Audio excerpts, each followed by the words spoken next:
दाहिर सेन जी ने, हेमू कालानी ने, रतन सिंह जी ने, रूपेल काल्हो जी ने इतिहास को रचा। अजमेर के निवासियों ने इतिहास को लिखा। अजमेर का जो रिश्ता सिंध से है और सिंध का जो रिश्ता अजमेर से है वो हिंदुस्तान को पूर्णता प्रदान करता है और इस पूर्णता के आज हम सब साक्षी हैं। लगता है भारत हिंद तो सिंध के बिना अधूरा है। पता नहीं सिंध लोगों को देखने का मौका कब मिले, लेकिन जिस तरीके से आज यहाँ पर सिंध के दर्शन कराए गए, वहाँ के महापुरुषों से परिचित कराया गया, वहाँ की संस्कृति से परिचित कराया गया, वहाँ के वीर योद्धाओं से परिचित कराया गया, तो लगता है कि हिंद को संपूर्ण रूप से समझने का जो सपना था वो आज लखावत जी ने पूरा कराया। दाहिर सेन जी ने, हेमू कालानी ने, रतन सिंह जी ने, रूपेल काल्हो जी ने इतिहास को रचा। अजमेर के निवासियों ने इतिहास को लिखा। रचना भी जितना महत्वपूर्ण है, लिखना भी उतना महत्वपूर्ण है। जिन महापुरुषों से अजमेर की इस पीढ़ी को इस सिंधु सभा ने परिचित कराया, वो निश्चित रूप से बहुत पुण्य का काम है, क्योंकि हमको बताया तो खाली वो जाता है जो लोग बताना चाहते हैं।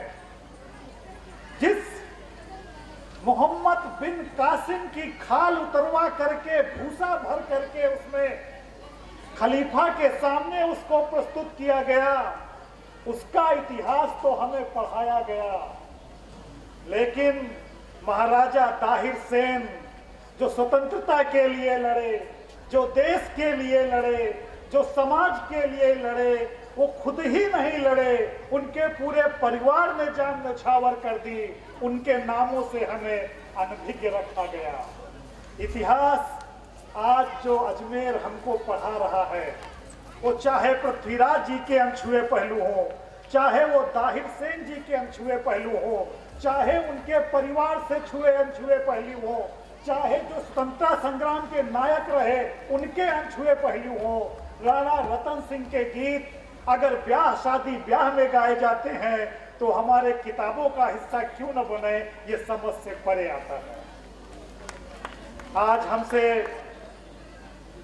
लखावत जी ने अपेक्षा करी कि राजा दाहिर सेन जी को या सिंध की संस्कृति को, सिंध के गीतों को, पुराने महापुरुषों को पार्क से निकाल करके किताबों, पुस्तकों, शोध, उन पर वार्तालाप करके आज की जो जनरेशन है उनके लिए साक्षात रूप में उनको प्रस्तुत करने का प्रयास किया जाए।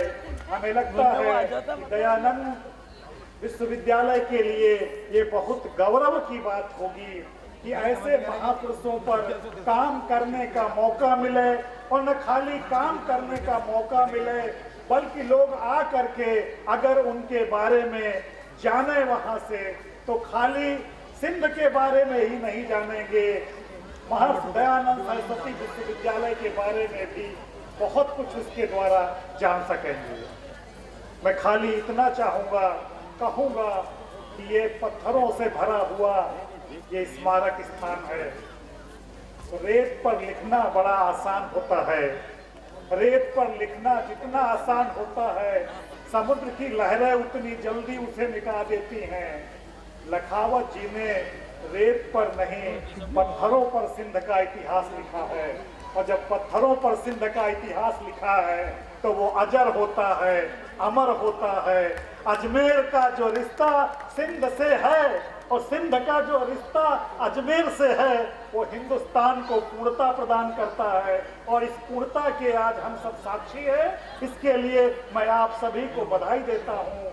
इन महापुरुषों के जीवन से हमारा देश और ओजस्वी हो सके और तेजस्वी हो सके, हम अपने महापुरुषों को और याद कर सकें। इसी के साथ ये कार्यक्रम, सुंदर कार्यक्रम ऑर्गेनाइज करने के लिए अजमेर के निवासियों को बहुत बहुत बधाई, और जो बाहर से लोग पधारे उनके लिए बहुत बहुत साधुवाद।